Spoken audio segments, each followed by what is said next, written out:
दुश्मन दुश्मन होता है, कभी पीछे से वार करना नहीं छोड़ता। जम्मू कश्मीर में हुआ हमला इस समय सटीक बैठ रहा है दोस्तों, इस पूरे मामले पर बिल्कुल सटीक बैठ रहा है। जम्मू कश्मीर में जो हमला हुआ है दोस्तों, उससे यही इस वक्त समझा जा रहा है जो मैंने शुरुआत में कहा।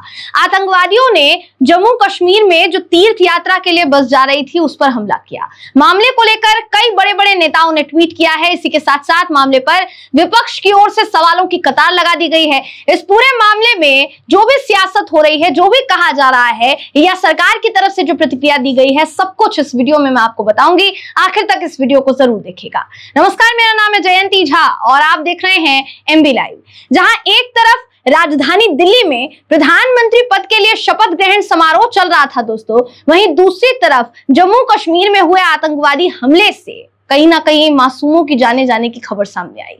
जम्मू कश्मीर में बड़ा हादसा हुआ जिसमें तकरीबन 10 लोगों की मौत हुई ऐसा बताया जा रहा है और 33 लोग घायल हैं। पाकिस्तानी आतंकवादियों ने शिवखोड़ी से कटरा जाने वाली बस पर अंधाधुंध गोलियां चलाई, अंधाधुंध फायरिंग की। बताया जा रहा है कि हमले की वजह से बस में बैठे हुए ड्राइवर का नियंत्रण जो है, कंट्रोल जो है वो खो गया और बस जाकर खाई में गिर गई। हालात को संभालने के लिए वहां पर भारी तादाद में सुरक्षा बल पहुंचा। अभी भी हेलीकॉप्टर से लगातार उस पूरे इलाके की निगरानी जो है वो की जा रही है, चौकसी जो है वो की जा रही है। हालांकि बताया जा रहा है कि इस पूरे मामले पर पीएम नरेंद्र मोदी ने वहां के जो एलजी हैं उनसे बात करके पूरी घटना की जानकारी ली है, जायजा लिया है और जल्द से जल्द पूरे मामले में कार्यवाही करने के निर्देश दिए हैं।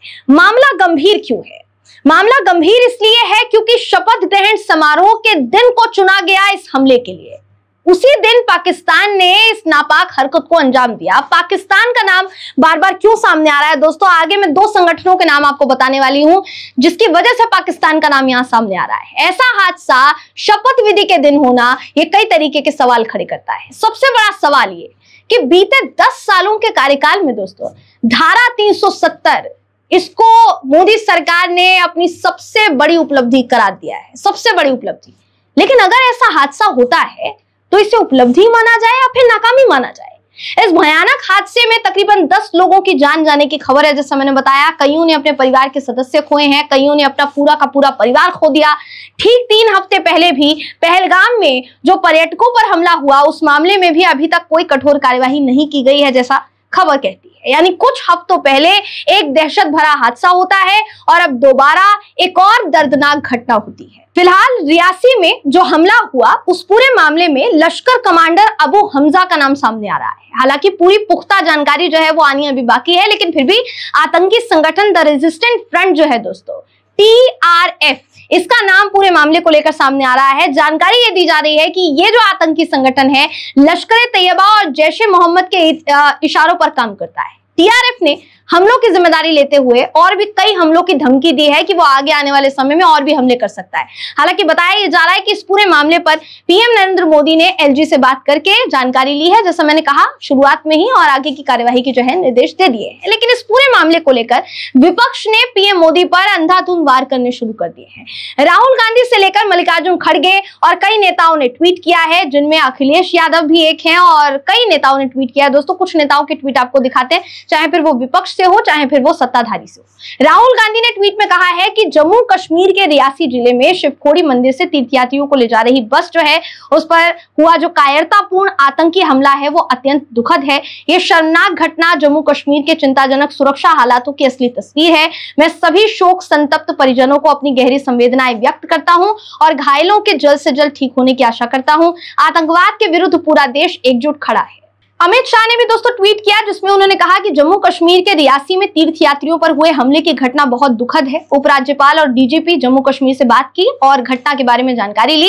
इस कायराना हमले के दोषियों को बख्शा नहीं जाएगा और उन्हें कानून के शिकंजे में लिया जाएगा। स्थानीय प्रशासन तत्काल चिकित्सा सुविधा उपलब्ध कराने के लिए युद्ध स्तर पर काम कर रहा है। ईश्वर मृतकों के प्रियजनों को इस पीड़ा को सहने की शक्ति प्रदान करे। मैं घायलों के शीघ्र स्वस्थ होने की भी प्रार्थना करता हूं। इसके अलावा दोस्तों मल्लिकार्जुन खड़गे ने ट्वीट किया है। ट्वीट में उन्होंने कहा है कि प्रधानमंत्री श्री नरेंद्र मोदी और उनकी एनडीए सरकार के शपथ ग्रहण समारोह और कई देशों के राष्ट्राध्यक्षों के देश में आने के बीच तीर्थ यात्रियों को ले जा रही बस पर हुआ एक कायराना आतंकवादी हमले में कम से कम 10 भारतीयों की जान चली गई। हम अपने लोगों पर हुए इस जघन्य आतंकवादी हमले और हमारी राष्ट्रीय सुरक्षा के प्रति जानबूझकर किए गए इस अपमान की स्पष्ट रूप से निंदा करते हैं। हम पीड़ितों के परिवारों के प्रति अपनी हार्दिक संवेदना व्यक्त करते हैं और घायलों के शीघ्र स्वस्थ होने की कामना करते हैं।